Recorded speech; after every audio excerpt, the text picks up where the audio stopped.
Hello and welcome to my presentation on video feedback for design students. Is it better than a one-to-one conversation with them? And hope that I'll be able to explain a little bit more about the type of video feedback that I've been doing. I'm Aled from the School of Engineering in Cardiff University in Wales, and I'll go through hopefully some of the aspects that I'd like to do with you now.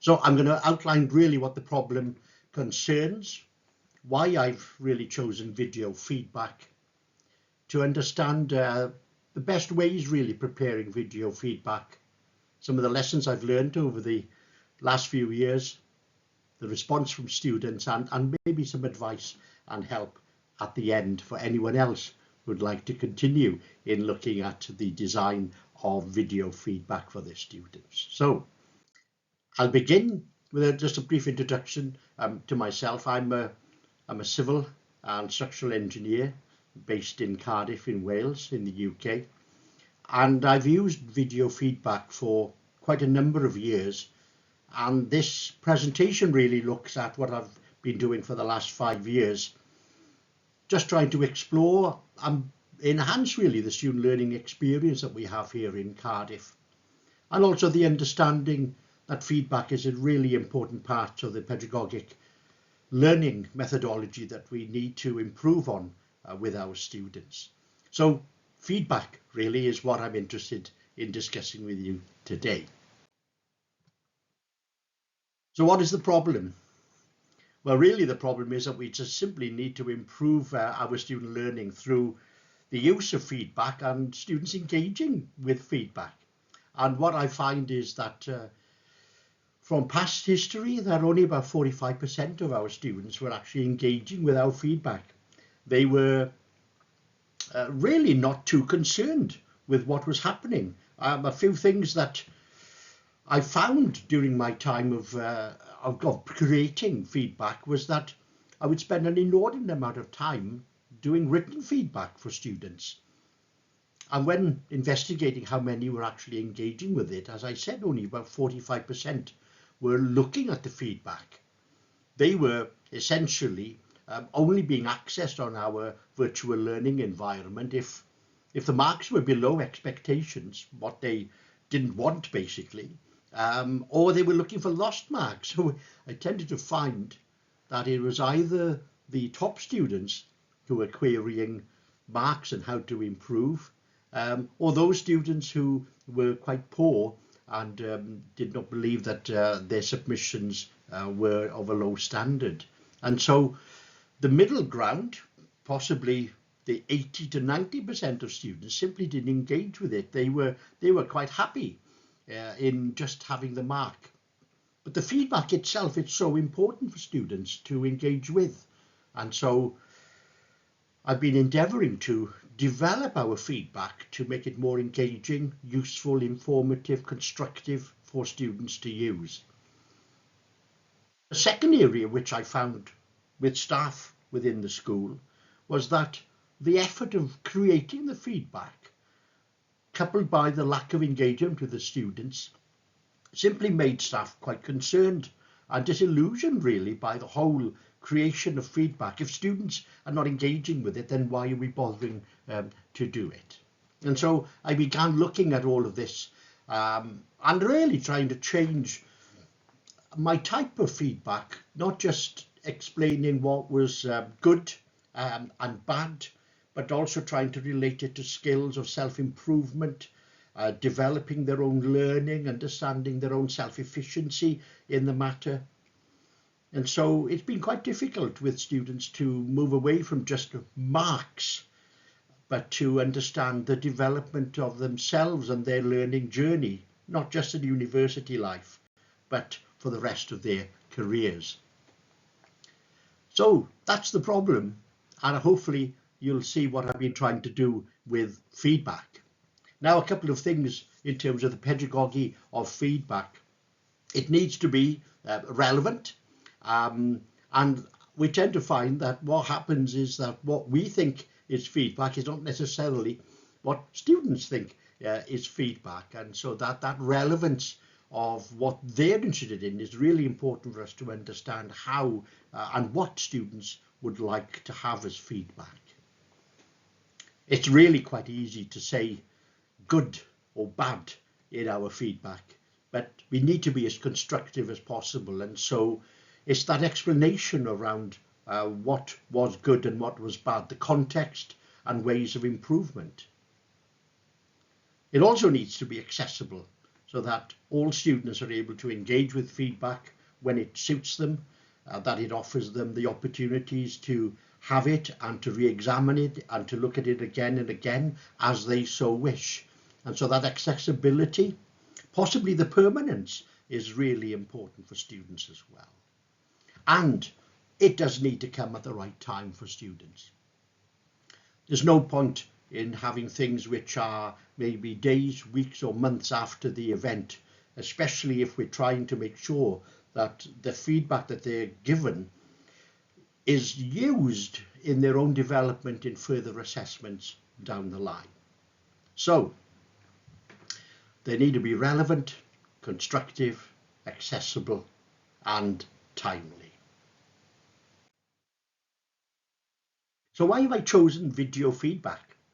Well, providing one-to-one feedback ideally is the best thing that we can do, and I really enjoy talking to students and giving them feedback and having that little dialogue with them. But I think you'll quickly realise that the issues that we have in some of our degree programmes, our module cohort sizes with 120 to 140 plus students, that one-to-one feedback on a formal basis is really difficult to undertake. And even though we're able to give some formative feedback during workshops and so on, that's not really viewed by students as feedback. And so for the assessments, giving that formal feedback is really important. And so our feedback is normally given as written comments. And the effort of really creating that written comment is quite intense, to get the amount of detail, to get the constructive criticism, to enable the student to understand how they have performed in that assessment, to understand how they can improve, takes time to prepare. And I've been looking back at the time that I've taken in creating the written comments for students against what I thought then and still do was the use of video feedback. The line of students normally that we get wanting to ask questions and have feedback can be long and creates a lot of dissatisfaction. And I found that being able to try and replace that one-to-one experience with some video feedback has in some way overtaken and complemented really what I've been doing in the past. I find that unfortunately it's still a one-way discussion. It's me to the students, and I'm really trying to again get that sort of two-way dialogue going. It's a little bit more difficult, but there are means of doing that through the use of maybe a follow-on discussion or the use of some online discussion board and so on. So trying to get that two-way discussion is really important, and is one of the drawbacks really of the video feedback that I find. But also though, the feedback itself though becomes much more comprehensive and personalised to the student. They hear me, they see me, and I can show them exactly on their work the areas which they need to be improving on. So I've tended to find, and students have found, that the feedback I've given, albeit exactly the same in most instances as what the written comments would have been, the video feedback just provides some more comprehensive, a little bit more personalised, clearer usually, more engaging, and especially the digital age, a little bit more accessible for students. I think it provides better connection, I think the visual side of seeing me, seeing my face, seeing my expressions, my tone, my intonation. I also think that the video offers some permanence where a one-to-one conversation doesn't, unless notes are further taken. It means they can go back and back again to the video to see what I've been discussing and how and what to improve on. The videos have become more than just comments. They've become little mentoring sessions in some extent, as if I am doing some CPD with them, trying to improve their understanding, improve to some extent their well-being, and also to reinforce their learning and to really reflect on what they've been doing. So I can add a lot more content into a video feedback than I would normally be able to do under a written comment. And I think also that the video feedback just begins to help them in engendering some long-term learning practices. This is looking to improve more than anything else, how to improve, areas to concentrate on, maybe some professional development skills as well. But it just engages them to help them understand that there are ways and means of improving their performance, as well as understanding, in some cases, the limitations and how best to improve their performance overall. Just some pedagogy in the background for you, and it's been interesting that